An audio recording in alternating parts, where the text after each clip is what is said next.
قل هل يستوي الذين يعلمون والذين لا يعلمون إنما يتذكر أولو الألباب.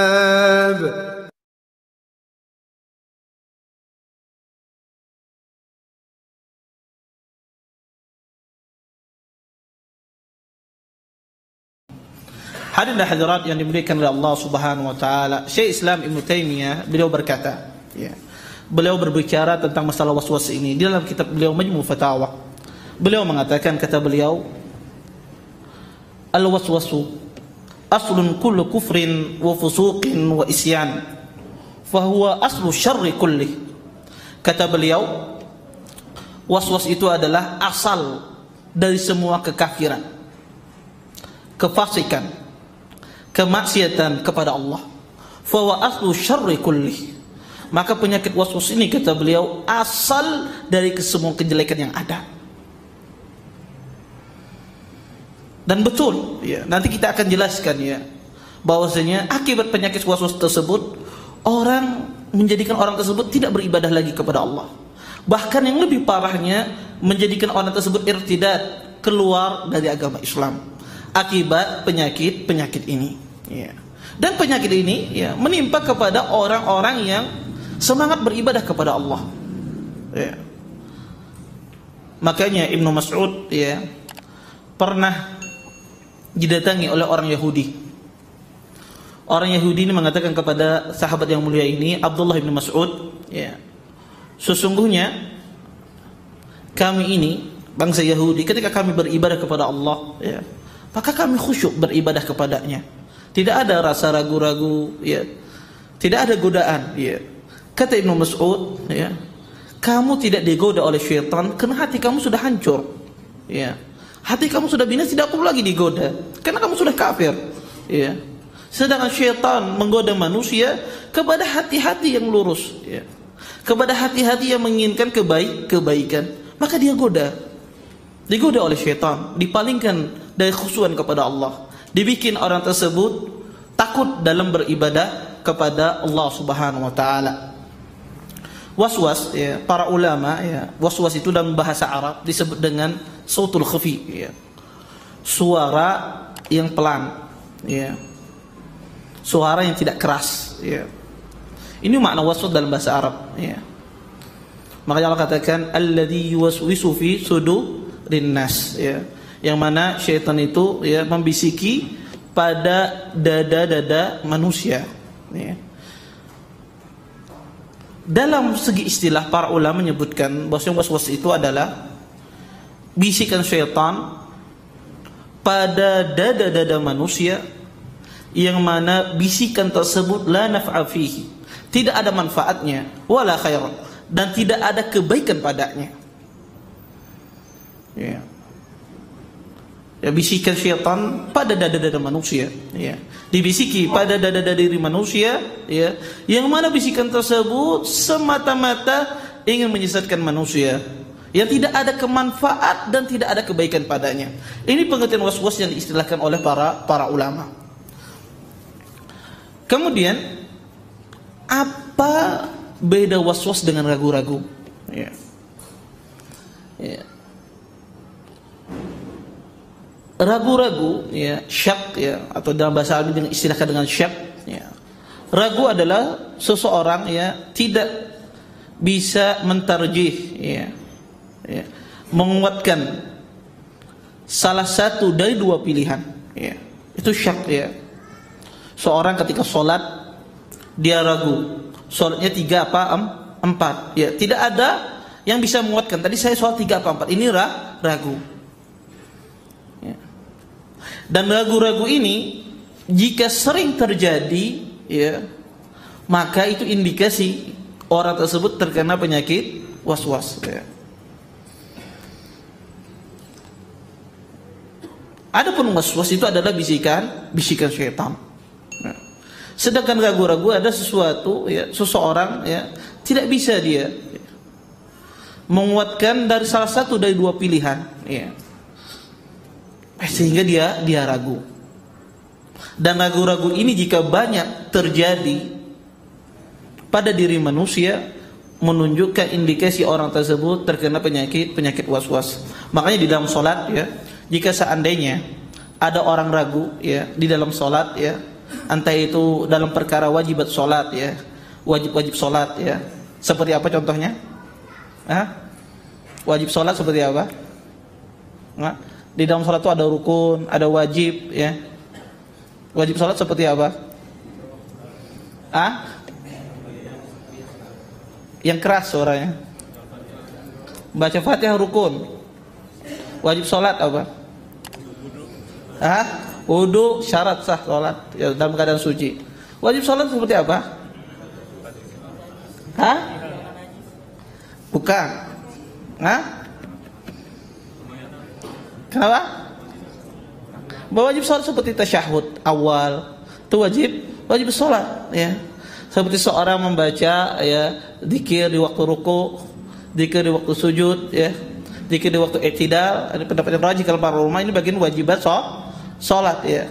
Ini bagian ya wajibat salat. Jika seandainya seorang ragu-ragu dalam perkara wajibat salat atau rukun-rukun salat, maka ya dia disuruh untuk melakukan apa? Sujud sahwi ya. Adapun waswas ya, itu bisikan syaitan yang tidak ada manfaatnya. Makanya jika seorang sering terjadi syak ya di dalam salat ya, atau terjadi sering ragu-ragu dalam salat, indikasi orang tersebut terkena penyakit waswas. Makanya para ulama mengatakan tidak ada ya seorang sujud sahwi bagi orang yang lupa sujud sahwi ya. Dia tadi ragu, kemudian dia sujud sahwi. Ya, dia sujud sahwi, kemudian pas sujudnya lupa. Sujud sahwi ada 2 kali sujud. Tadi saya sujudnya 1 apa 2, lupa lagi dia sujud sahwinya. Maka tidak ada lagi sujud sahwi setelah itu. Ya, ini indikasi ya orang tersebut ya terkena penyakit was-was ya. Kemudian ya, ada perbedaan ya antara was-was ya dan bisikan ammar bisu ya, hati yang bisikan yang jelek ya, hawa nafsu yang jelek ya. Adapun para ulama ya, kadang-kadang ada bisikan dari hati manusia, nafsu manusia yang menyuruh pada kejelekan ya. Kadang-kadang sebagian orang tidak bisa membedakan. Para ulama membedakan. Ada perkataan yang sangat indah, perkataan Salamah ibnu Dinar, seorang tabi'in ya, yang dikenal dengan kejuhutannya. Beliau mengatakan ya, beliau membedakan antara waswas ini dengan ammaratu bisu. Kata beliau, waswas itu adalah, kata beliau, ma tarathu nafsuka li nafsik fahuwa minasyaitan fasta'id billahi minha, wa ma ahabbathu nafsuka li nafsik fahuwa min nafsik fanhiha anhu. Kata beliau bahwasanya ya, segala sesuatu yang jiwamu tidak senang, tidak menyenangi hal tersebut ya, kemudian ada ya sesuatu di dalam dadamu dan kamu tidak menyenanginya hal tersebut, maka itu adalah was kata beliau. Itu adalah bisikan syaitan. Maka berlindunglah engkau kepada Allah Subhanahu wa taala, dan segala sesuatu yang ada pada bisikan yang ada pada dirimu yang mana engkau menyenangi hal tersebut ya, tidak membencinya, maka itulah nafsu ammaratun bisu yang menyuruh pada kejelekan, maka berhentilah kata beliau ya. Jadi was-was itu ada bisikan yang tidak disenangi, orang tidak mau ya, tidak menyenangi, hatinya menolak ya, tetapi dia digoda oleh syaitan. Berbeda dengan nafsu ammaratun bisu ya, yang mana bisikan tersebut disenangi ya oleh orang tersebut, akhirnya dia kerjakan. Hadirin dan hadirat yang dimuliakan oleh Allah Subhanahu wa taala, ini perbedaan antara waswas, syak dan ammaratu bisu ya. Kemudian ya, apa sih dampaknya penyakit waswas ini pada diri seseorang ya. Dampak penyakit waswas ini luar biasa. Di antara dampaknya adalah menjadikan, pertama, orang tersebut hidupnya tidak tenang, tidak tentram, diliputi dengan kegelisahan ya. Kenapa? Karena ketika seorang ditimpa penyakit ini, menjadikan orang tersebut malas beramal, menjadikan orang tersebut tidak beramal soleh kepada Allah Subhanahu wa taala. Padahal ketenangan ya, kedamaian ya, didapatkan dengan amal soleh. Allah mengatakan dalam Al-Quran, man amila salihan min dzakarin aw unsa wa huwa mu'minun falanuhyiyannahu hayatan thayyibah. Kata Allah Subhanahu wa taala, dan barang siapa yang beramal, ya, beramal saleh, baik itu dari laki-laki ataupun perempuan, ya, dan dia beriman kepada Allah Subhanahu wa taala, falanuhyiyannahu hayatan thayyibah, maka Allah jadikan bagi dia kehidupan yang baik, ya. kehidupan yang baik, kehidupan yang tenang, kehidupan yang tentram, ya, akibat amal soleh yang dia kerjakan, ya. Makanya seseorang kalau ingin mencari kehidupan yang baik, ya, keluarga yang sakinah, ya, maka beramal soleh. Kuncinya adalah iman dan beramal soleh kepada Allah Subhanahu wa taala. Karena Allah mengatakan, innal ladzina amanu wa amilus shalihat sayaj'alu lahumur rahmanu wudda. Sesungguhnya orang yang beriman dan beramal soleh, ya, maka Allah jadikan bagi mereka rasa kasih sayang. Orang yang was-was, ya, orang yang dijauhkan dari ketenangan hidup, orang yang diliputi dengan kegelisahan, kegundahan dalam hidupnya. Kenapa? Karena menjadikan orang tersebut tidak beramal kepada Allah Subhanahu wa taala. Ini dampak pertama. Dampak yang kedua, akibat penyakit was-was, ya, menjadikan orang tersebut menyelisihi sunnah Nabi SAW. Bahkan bisa jadi dia membenci sunnah yang datang dari Rasulullah SAW. Saya kasih contoh. Ketika seseorang, ya, dia was-was dalam perkara wudu, ketika dia melihat, ya, ketika dia dihadapkan dengan air yang sedikit, dia merasa air tersebut tidak mencukupinya, ya. Apalagi dia mengetahui bagaimana wudhu Nabi SAW. Tidak mungkin dalam hatinya bisa mencukupi wudhunya, ya. Anas bin Malik radhiyallahu anhu, beliau menjelaskan, ya, bagaimana wudhunya Rasulullah SAW. Kata Anas, kana Rasulullah SAW yatawaddau bil mud wa yaktasilu bis sa' ila 5 amdad. Ya, kata Anas, sesungguhnya Nabi SAW jika beliau berwudu 1 mud, ya. 1 mud itu adalah tangan kita ini, ya, tangan yang besar, lumayan besar, ya. Maka ini ukuran 1 mud. Seperti inilah berwudunya Nabi SAW, sangat sedikit, ya. Dan ketika beliau mandi junub, wa yaktasilu bis sa', ya. Ketika beliau mandi junub, ya, beliau mandi dengan 1 sa'. 1 sa' itu adalah 4 mud, ya, dengan 4 kali ini, atau 5 mud kata Anas, ya. Orang yang terkena penyakit ini, ya, maka jangankan 1 mud, ya, 1 bak mandi mungkin gak cukup bagi dia, ya, untuk berwudu, ya. Ini salah satunya menyelisih sunnah Nabi SAW. Bahkan bisa jadi, ya, dia melakukan perkara-perkara yang dibenci oleh Rasulullah SAW, ya. Seperti, ya, perkara yang berlebih-lebihan dalam menggunakan air, ya, ketika bersuci. Dan Nabi SAW pernah menegur, ya. Pernah pada suatu hari Rasulullah SAW beliau lewat, ya. Pada suatu saat, ya, beliau mandi. Kemudian Nabi mengatakan, "Mahadza sarat ya Sa'ad?" Kata Nabi SAW, "Wahai Sa'ad, kenapa engkau berlebih-lebihan dalam menggunakan air?" Ya. Kemudian Sa'ad pun bertanya, "Wahai Rasulullah, adakah berlebih-lebihan dalam menggunakan air?" Kata Rasulullah, "Qala na'am, wa in kunta ala nahri jar." Kata Rasul, "Iya, walaupun engkau berada di sungai yang mengalir, maka jangan engkau berlebih-lebihan dalam menggunakan air." Atau bahkan bisa jadi seorang tersebut mendatangkan murka, ya. Rasulullah membenci perbuatannya, ya.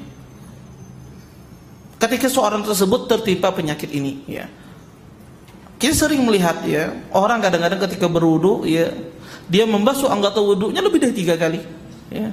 Karena dia merasa tidak kena. 4 kali, 5 kali, ya.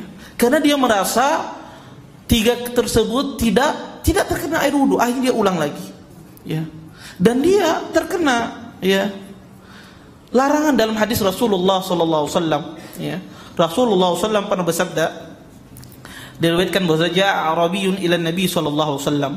Ada seorang badui datang kepada Rasulullah sallallahu alaihi wasallam, yas'aluhu anil wudu. Orang Arab badui ini bertanya bagaimana wudunya Rasulullah sallallahu alaihi wasallam, ya.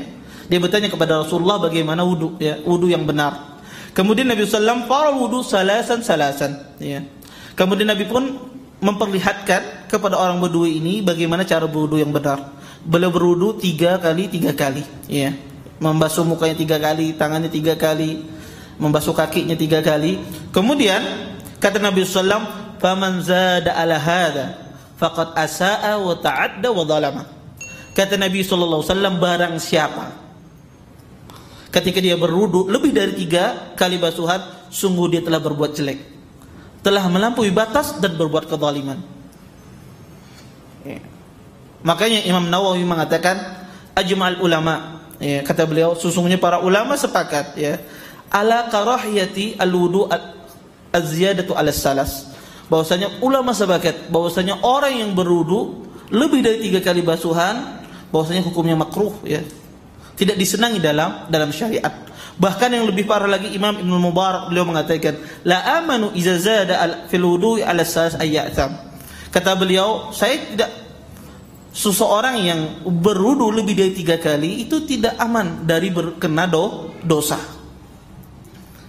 Akibat was-was tersebut menyebabkan dia menyelisih sunnah Nabi SAW, bahkan bisa jadi orang tersebut dicela. Bahkan bisa jadi orang tersebut tidak senang terhadap sunnah yang dianjurkan oleh Nabi SAW. Ini dampak yang kedua.